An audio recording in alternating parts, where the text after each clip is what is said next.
Hello everybody, Ashes101 here, and a very warm welcome to another episode from that KrankyKraft server. I'm over at the spawn town, just across the rail from the Labyrinth at the moment. And it's just going to be quite a short episode for you guys today for a couple of reasons. First of all I'm doing building-wise at the moment really is putting in the traps over at the Labyrinth. And you guys have seen that last episode. I do have something I want to show you over there, which we'll get to in a minute, but I didn't think you wanted to watch a whole episode more of putting in traps, same thing as last episode really. So I'm going to keep it short for that reason, but also because I've got some stuff for you for next week. I can't say too much, but all I will tell you is this: next week, keep your eyes on this channel. Watch this space. Something big is going down on Monday. I'll tell you that much. Watch this space on Monday. We got something big, and there's going to be a nice little surprise in there for you as well. And that's all you're getting. I'm not telling you any more than that. But I got a couple of little things where you can fit into this episode. First of all, I just wanted to come over here, and for anyone who hasn't seen it, just showing you the progress that BDA's making over this end. He's obviously working on the whole sort of landscape in and around the Labyrinth. He's got this. I love this bridge over here. It's really nice. Bridge with the vines and just the iron bars in there in the background. That's really nice. And obviously he's building up some jungle across there. In fact, let's walk across, I guess. I know he's got some. I know he's got some ruins and stuff going on in there. Hopefully, won't be spoiling anything here. I know he's shown all this already. So, you come up here. Lovely. See, this is nice. This is nice. The gravel. Oh, path blocked. Yeah, he's got some ruins going on here. Very nice, very nice. And obviously, he's just with this gradually working his way across to the Labyrinth itself. Pow! Here we go. Second thing I wanted to show you was a little upgrade here that Fake's done. Huh! On the rail, as you can see, he's actually gone ahead and lit it up, which is something none of us bothered to do for a long time. But he's put in a funky little contraption at the other end here. This is just a temporary rail anyway, but it's still worth showing you this funky little contraption. If I zoom in with me Optifine as we come across, you'll see there's a cactus there, and you'll see there's a tripwire there. Bang!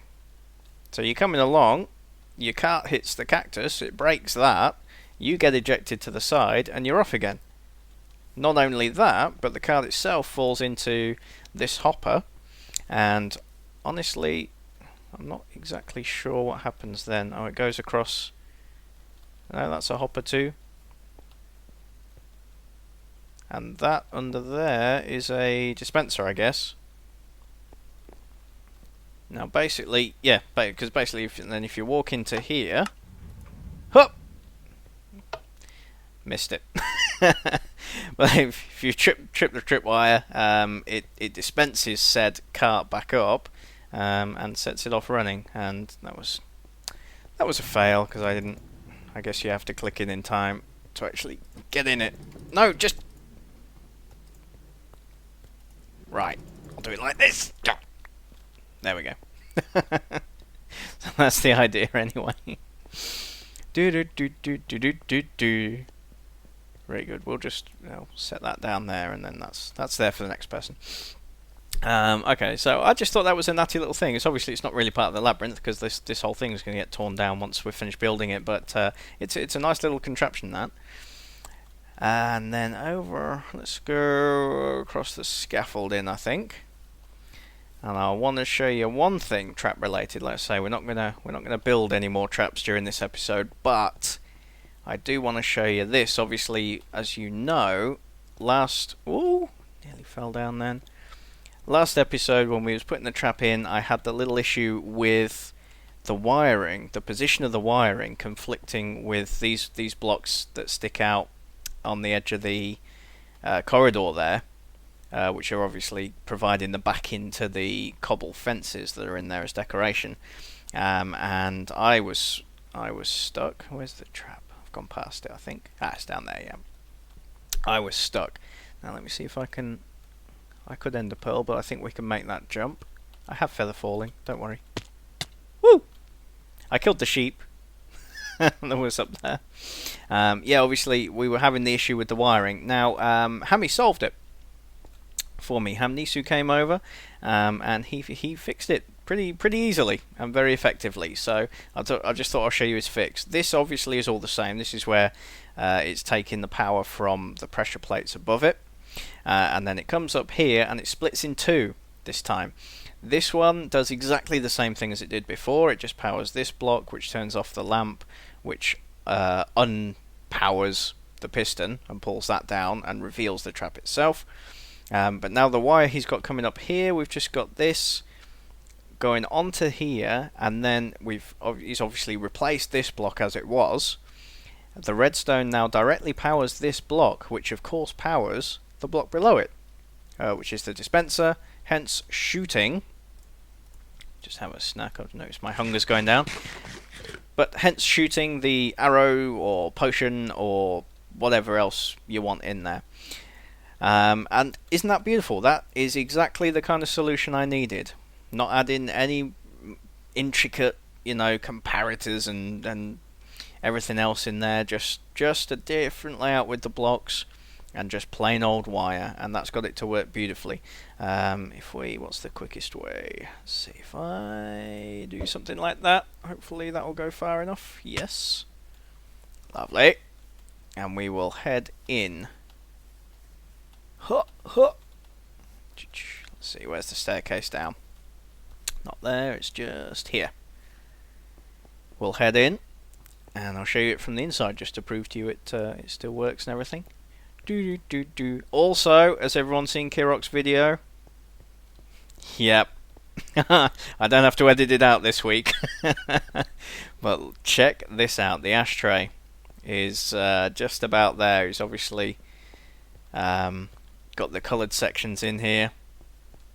And these will be the scoreboards. He's got the KrankyKraft symbol here. It's like a bat symbol or something. This looks incredible. This looks awesome. So cool. Looks great from the areas above as well. And what a nice layout. Isn't that great? Really happy with that. Yes, it was down this way. Forgetting where it was. Here we go. Here we go. This is it. So we've just got the pressure plates there. And as you can see, that is right back to how it was, back to normal. And if I stand on here, if I keep standing on it, it'll obviously release. There we go.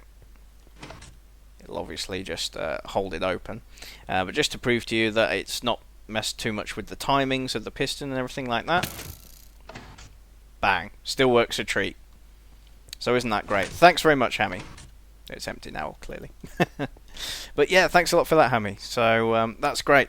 Trap is all sorted again. We don't have to compromise with the looks of the corridors, and I don't have to go round the whole place changing all the corridors either, which is pretty much what I'd resigned myself to doing after last episode finished, to be honest. So I'm really glad I don't have to do that, and I'm really glad that the traps are there again. And I think that's about all I had to show you, really.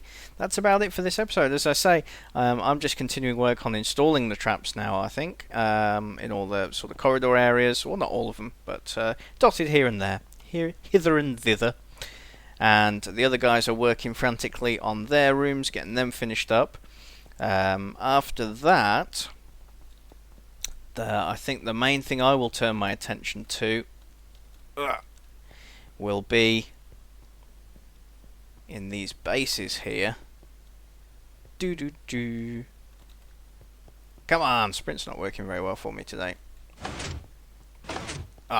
These rooms. Obviously, we've done these base rooms with the chests in. But these ones, this one's a bit decorated up. Obviously, it's got the lighting in.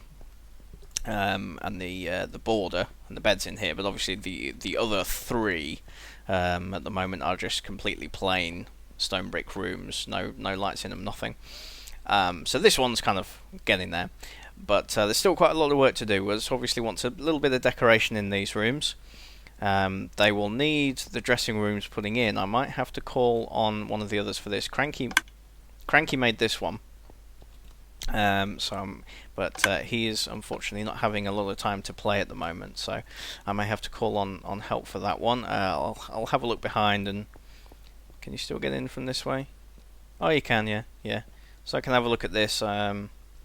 Yeah. Looks like quite a complex thing to even just try and copy block by block. This thing. Tricky dicky. But obviously the other three bases, they need that putting in. And also what we have going on here, as I've explained before, is the rails coming into the base itself. How you get in and how you get out of the base. And the labyrinth itself, indeed. These need sorting, and this will eventually link up with what BDA's doing. Obviously, he's working on the exterior, and that'll be basically the other end of those tracks. Is a part of that. So we're going to have to link up and get the tracks sorted out. That's a little ways in the future, though. It's going to take me a little while to put the traps in and stuff, but we'll probably be moving on to that at some point in July, I would have thought. Unless plans change again, which, I'm fickle. They might do. So, yeah, just a few little bits and bobs I wanted to show you there. A little bit of progress on there. And the main message is just keep your eyes peeled. Monday, it's going to be massive. And I will see you then. So, thanks very much for watching, guys. And I will see you next time.